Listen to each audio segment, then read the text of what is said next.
Hi guys, how are you? Welcome back. It's your girl GLEN here with another video. This one is a little bit like deeper. This one is gonna be when I get really into the feelings and just everything about motherhood and everything that like you feel and everything that you go through once you have that baby, and once you like it hits you and you realize like, oh my god, like I'm a mom. Somebody calls me a mom. So we're just gonna get into 5 of the most like insecurities I think that most women go through once they had the baby, and once you're like, okay, this is my new body, this is my new breast, this is everything that is like, I don't want to say TMI because every man or every person should be used to this by now. Every person in the world has or been having a baby or is going to have a baby, or you know what I mean? Like every person that they know, at least one person has a baby. So I'm pretty sure guys who see me that you have heard this before and seen it too, probably. So without further ado, let's get to the 5 insecurities I feel that every woman has once they have their baby, okay? And then we'll go through that, and it's more of like a positive video, you know? Like, yes, we have insecurities, but this is what we're doing to work on them, and we feel fierce after all of them. Like, after we blur them out and then look at ourselves in the mirror and be like, okay, you know what? This is me, and this is what you're gonna get. So let's get to it. Okay, so number 1, the one that I think that is like obviously the most obvious one is your body. So think about it scientifically. Your body is making a whole nother human. Like your body is creating a human with like limbs and eyes and eyelashes, eyebrows, lips, tongue, teeth. Because I mean the teeth are there, they just not haven't coming down. Toesies, everything. So you're like, it goes through so much, you guys. Like, I know we kind of like make it a huge deal and make it a point to like, hey, it is a lot for me. Even in the first trimester, it's actually the one that it gets you through the whole like turmoil of like, oh my gosh, like my body, I'm getting way too fast, or I'm not getting enough weight, or is the baby okay, or I cannot do like a lot of like strainy stuff because like I might have a miscarriage, which is a big misconception, because if you live a healthy active lifestyle, you'll be okay. But anyways, besides the point. So that, and on top of that, being like, okay, well, like what am I doing? What are the steps that I need to take to make sure that my baby comes out healthy? You know, it's a lot of stuff you got. So once you like leave that stage and then you see the belly, you get all excited and happy and you feel the kicks, and like it's amazing because it really is like feeling a whole nother tiny little human kicking from your belly, and you are seeing it in your belly. You're like, whoa, I have another human inside of me. It's like kind of trippy when you think about it. It's like kind of alien-ish, you know? But yeah, so once you have that baby, you guys, that's when the real stuff comes up. That baby weight, you guys. And it's so like frustrating because society tells you that you need to lose that weight within a certain amount of time, and you're like, okay, I haven't lost the baby weight yet, so what am I supposed to do? I'm barely eating, or I'm killing myself doing exercise, I'm breastfeeding, and they say breastfeeding is the one that actually like helps you lose all the weight. You guys, I went through so much like ups and downs with my body when I finally decided to be like, you know what, it takes time and I'm gonna let my body do its thing. Think about it. It takes 9 months, almost 10 months for your body to create another human. How do you expect your body to get back in shape like that in like 2 or 3 months? It's not like possible. For some women, yes. It's like, oh my God, it looks like you barely had a baby, you know? But some others, it's like a struggle, you know? And I didn't have like a huge struggle, but I did had a huge struggle mentally, because even though I wasn't left with a lot of baby weight, I thought I was left with a lot of baby weight, if that makes sense. So I think one of the biggest insecurities, obviously the number 1, is always gonna be your body, because after that you're left with the baby weight, and then your boobs are sore, and then you're breastfeeding, and then you always think in the back of your mind like, oh my God, I gotta lose all this baby weight, and how am I gonna do it? You know, I'm breastfeeding, I'm eating, I'm exercising, I'm being active, and the weight doesn't go away. Well, you guys, I always say, just give it time, you know, give it time. Once you reach, let's say about a year is when I like actually like lost all the weight. get on a diet, you know, go to the gym, find a personal trainer. If you know and if you feel like, hey, I've done everything in my power that I think that I know that I can do to lose this baby weight, and I haven't done it yet and it's still there, then take further steps and go and eat healthier, or count your calories, or go to the gym, or go outside on a daily jog. Just do something that makes you feel better, you know. You don't want to kill yourself, obviously. Just take it baby steps. Get it? Baby steps. Okay, you guys, I did a little list, so I'm just gonna check all of them.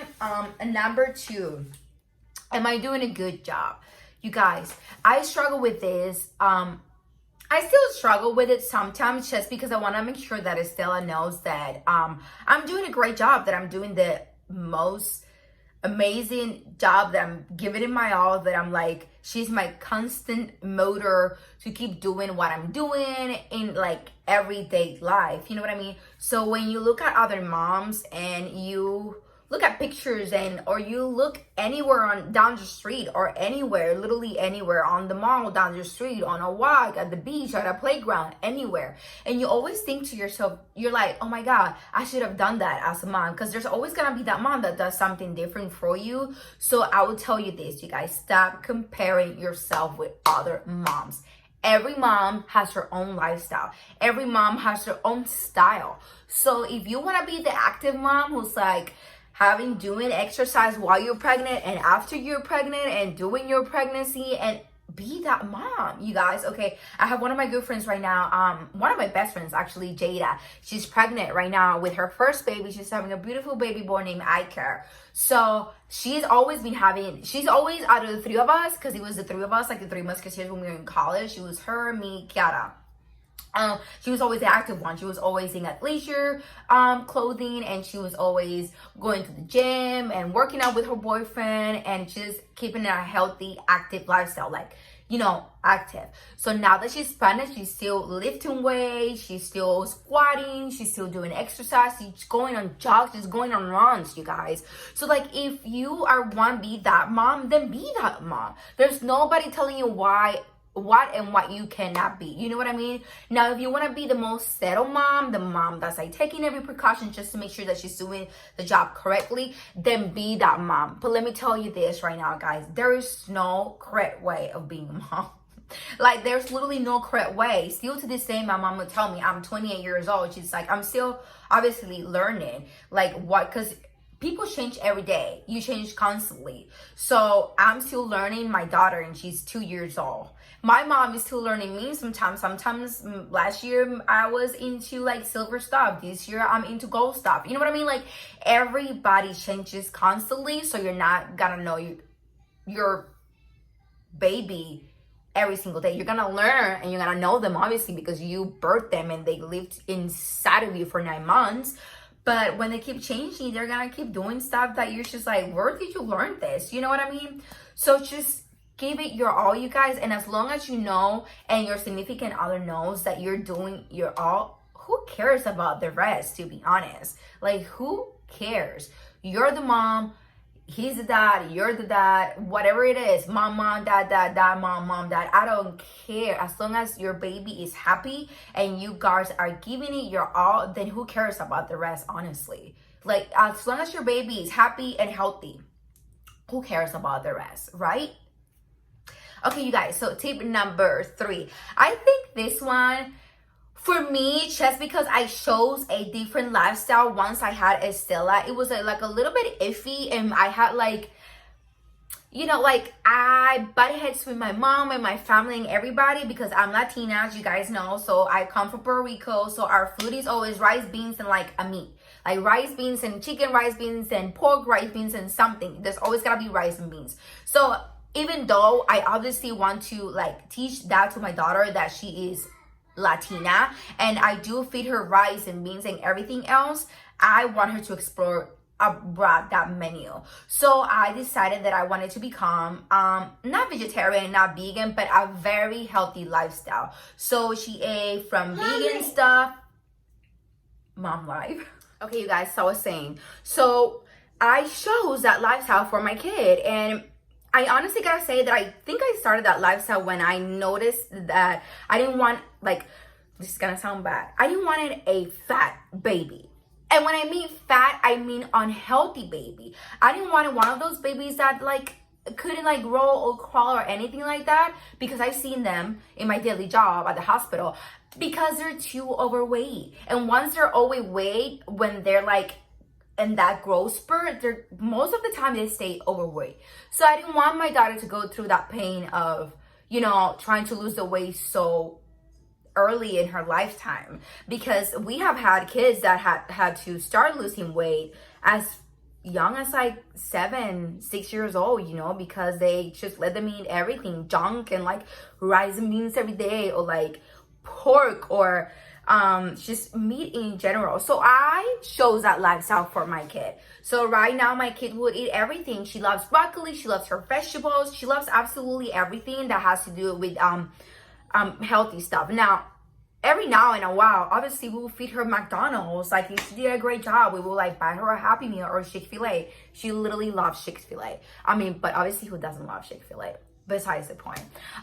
So yeah, we just try to keep her and let her know that, hey, you're allowed to eat this stuff, but not all the time, you know? Guys, another tool if you're pregnant that I want to give you real quick, and I just remember about it, read, you guys. I love reading. So my friend, my beautiful, one of my other best friends, Morgan, when I was pregnant, actually gifted me this book, and it was a lifesaver, honestly. I read it, I subscribe to her channel, I follow her on Instagram, and I have all of her books. This one is actually called Happy Mom, Happy Baby.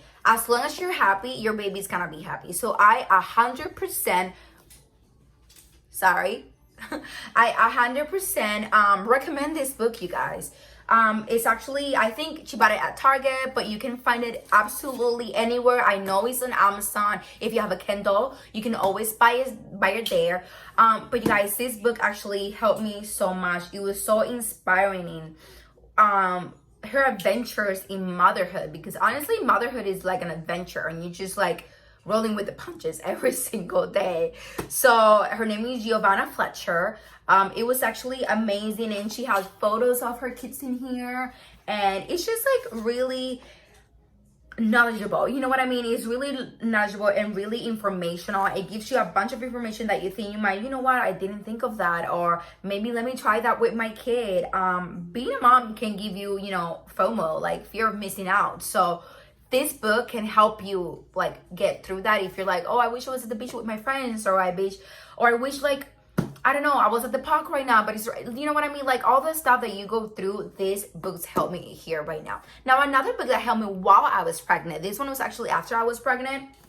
Another book that helped me while I was pregnant was actually one of Sherman's co-workers actually got me this book. Her name is Alicia, and she's the sweetest girl ever. So it's called Baby 411.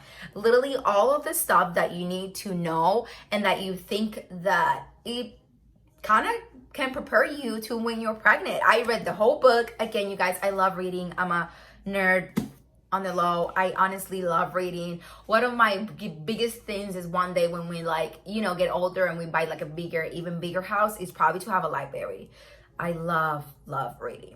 So anyways, this book helped me really, really good. I haven't seen this one in Baby 411, this one at Amazon, but I've seen What to Expect When You're Expecting, which is kind of the same thing. The only thing that I liked about this one, if you are pregnant, is this one gives you details and where to find the stuff. Like if like the car seat, for example, the car seat was a huge thing for me. I didn't want to choose any car seat, and do we need 2 car seats because we have 2 cars? You know what I think? Stuff like that, it helps you get through it. And again, it was very information, even like vaccines, where you should get your vaccines, like when is the schedule for your vaccines, like is it okay to miss vaccine? Are you trying to be the mom who's not gonna like vaccine their kids? You know, whatever it is, this book has it right here, you guys. Okay, so I just want to let you know about these 2 books in case you want to know. If anything, write me on the description box below. I will send you the link. I will try to put the link, but it's been a while. It's been 2 years since I had my daughter, so I'm not sure if they still have it. But just any book that is informational, okay, and any other book that is all about moms and your lifestyle and how to be the best mom that you can be. All right, So you guys, number 5 and the last one, which is kind of a tricky topic too. Does my spouse still think that I'm hot, that I'm pretty? You guys, you cannot tell me as a mom, shout out to all the moms out there. I know you guys have think of this because I cannot be the only one. Does my spouse still find me attractive? Does my spouse still think that I'm hot, that I'm sexy, that I'm funny? Does my spouse like my new body? Because this is probably the body that I'm just gonna keep having till we have another baby, or you know, till like I turn 30 or 40 and your body keeps just changing and like, you know, just going with the flow, like we say. You guys, Sherman would tell me every single day that I'm beautiful, that he loves my body, that like, oh my God, you just had a baby and look at you, you look amazing, and all my friends too. But inside, you want to be the one who's confident with that. So you know what I did, guys? And then here's another tip too. I started buying clothes that I wanted to get fit into. So if I already had lost 20 pounds, which by the way, I only gained 21 pounds in my whole pregnancy. I didn't gain that much. I'm only 4'11". That's probably why my belly couldn't get any bigger. It was big, but not like huge. So it's probably one of those things too that my body was like, girl, we can't do this anymore. You need to give birth right now. Another fun tip, Estelle was born on the day that my doctor predicted she was supposed to be May 29th. She came May 29th. It was the craziest thing ever. The nurses were like, usually babies don't come when they say, but I guess she was like, you know what, I'm gonna be on time, and she was. Anyways, guys, so I started buying clothes that I wanted to fit in. Not that were tight on me, but that I wanted to fit in, that I will wear it. And I was like, you know what? It still doesn't feel right. I'm going to get it because this is going to be my goal, okay? Don't have an old pair of jeans in your closet and be like, I'm going to fit in those again. If you can, then... But what if you can't anymore? What if your body actually is not capable of going back there? Then start from scratch again and start buying stuff. Start buying jeans or dresses or bathing suits that maybe make you feel a little bit to where you were before. You know what I mean? So I started as a size 5 or 6 sometimes, and I bought like a 4, you know? And even though it fit a little bit tighter, I was like, okay, now I know that this is gonna be my goal. And when I got to 4, I was like, I can maybe try it on 2 or 3. And I did, you guys. And I'm not saying that you should get to a 2, to a 4, to whatever. I'm just saying that that is what's gonna help you, motivate you. And just feel sexy. Put on like perfume, do your makeup, feel sexy. As long as you feel sexy and you project that to your whatever partner is, you guys, I'm pretty sure confidence is the key. Your partner's gonna be like, you know what, she feels hot, so I'm gonna make her feel even hotter. You know, it works, you guys, trust me. So it's all about confidence. It's all about how you're feeling. And I know it gets hard, you guys. I'm not saying that this is gonna be like, oops, dump, I had the baby, I feel fabulous again. No, you guys, it takes time. It took me like a year and it still is too. So it took me a long time to get to where I am and to learn all these tips and to like, you know, accept me from who I am, you know? So I hope you guys can accept you as who you are. If you're pregnant, I hope this video helps you. If you just had a baby, I hope this video helps you. If you're on the means of, you know what, we want to start looking for a baby, I hope this video from the bottom of our heart helps you so much. So you guys, I hope to see you in the next video. Thank you again. Don't forget to subscribe, share, and like the video. If you have any questions, any comments, anything, don't forget to put it on the description box below. Hit the notification button so you don't miss not one video of myself. I have a really good one coming up as well. And I hope you guys enjoyed this video, and I hope it was the most informative video, okay? So at the end of the day, just love yourself. And if the person who you are with doesn't love you, girl, you don't need to change yourself. You need to change your whoever you're with. You know what I'm saying? So yeah, you guys, love you. Love is love. Love who you are. Love who you becoming and who you're gonna become in the future, okay? So I hope to see you guys in the next video. Bye. Don't forget to subscribe.